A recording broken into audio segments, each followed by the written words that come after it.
Iran அணு ஆயுதத்தை உருவாக்குவதில் 90% எட்டிவிட்டதாகவும் இது தங்களுக்கு அச்சுறுத்தலாக இருப்பதாகவும் கூறி இஸ்ரேல் ஈரான் மீது கடந்த 13ஆம் தேதி கடும் தாக்குதல் நடத்தியது. இதற்கு பதிலடியாக ஈரானும் தீவிர தாக்குதல் நடத்தி வருகிறது. தொடர்ந்து 7வது நாட்களாக இருதரப்பும் மாறி மாறி ஏவுகணைகளை வீசி தாக்குதல் நடத்தி வருகிறார்கள்.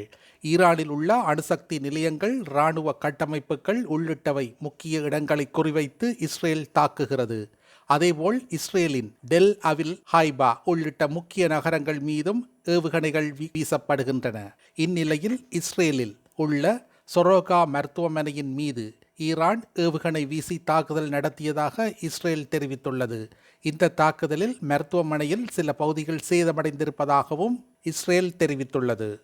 இந்தோனேசியாவில் லகி எரிமலை வெடித்து சிதறியது. முன்னெச்சரிக்கை நடவடிக்கையாக அப்பகுதியில் உள்ள சுற்றுலா பயணிகள் வெளியேற்றப்பட்டனர். சர்வதேச விமானங்களும் ரத்தாயின. பசிபிக் நெருப்பு வலயம் என்பது உலகின் மிகப்பெரிய பெருங்கடலான பசிபிக் பெருங்கடலை சுற்றி கடலுக்கு அடியிலும் நிலத்திலும் இருக்கும் நிலத்தட்டுக்களில் அமைந்திருக்கும் எரிமலைகளில் வளைவான தொடராகும். இந்த பகுதியில் அமைந்திருக்கும் எரிமலைகள் அவ்வப்போது வெடிப்பதால் சுனாமி மற்றும் பூகம்பம் ஏற்படும் வாய்ப்புகள் அதிகளவில் உள்ளன. இந்த பிராந்தியத்தில் அமைந்துள்ள தீவு நாடான இந்தோனேசியாவிலும் அதிக அளவிலான எரிமலைகள் உள்ளன. ஆங்காங்கே சிதறி கிடக்கும் தீவு நாடான இந்தோனேசியாவின் புளோரஸ் தீவு கூட்டத்தில் பாலி தீவு அமைந்துள்ளது.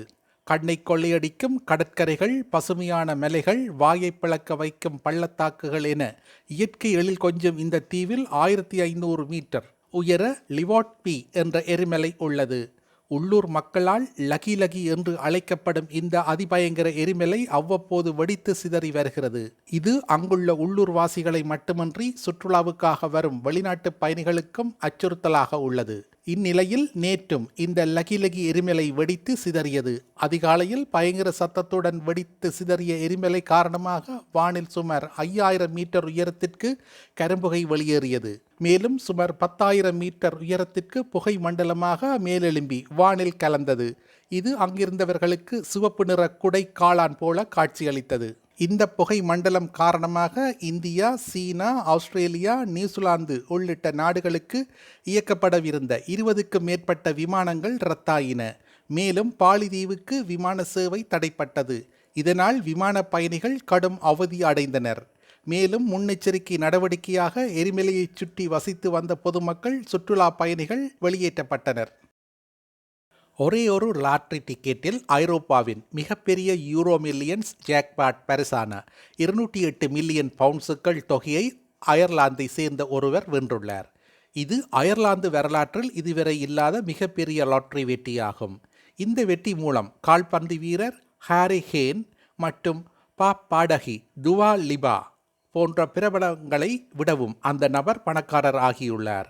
அயர்லாந்து தேசிய லாட்டரி வெற்றியாளர் தனது டிக்கெட்டை பத்திரப்படுத்தி லாட்டரி தலைமையகத்தை தொடர்பு கொள்ளுமாறு அறிவுறுத்தியுள்ளது. இந்த வெற்றியாளர் ஐரிஸ் நாட்டின் 18வது யூரோ மில்லியன்ஸ் ஜாக்பாட் வெற்றியாளர் ஆவார். வெற்றியாளரின் அடையாளம் ரகசியமாக வைக்கப்பட்டுள்ளது என சர்வதேச செய்திகள் தெரிவிக்கின்றன. பிரபல ஹாலிவுட் நடிகர் ஜானி டெப் இவர் 2003 வெளியான த பைரட்ஸ் ஆஃப் த கரிபியன் படத்தில் ஜாக் ஸ்ப்ரோ கதாபாத்திரத்தில் நடித்து உலகம் முழுவதும் புகழ் பெற்றார். இந்த படத்தின் அடுத்தடுத்த பாகங்களும் வெளியாகி பெரிய வரவேற்பை பெற்றன.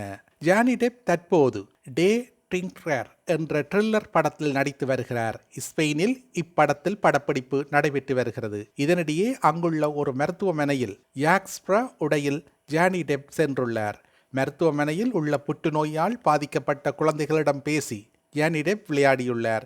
இதனால் குழந்தைகள் மிகவும் மகிழ்ச்சியில் திளைத்தனர். இது தொடர்பான வீடியோ இணையத்தில் தற்போது வைரலாகி வருகிறது. உடனுக்குடன் தெரிந்து கொள்ள உடனே சப்ஸ்கிரைப் செய்து பெல் பட்டனை கிளிக் பண்ணவும்.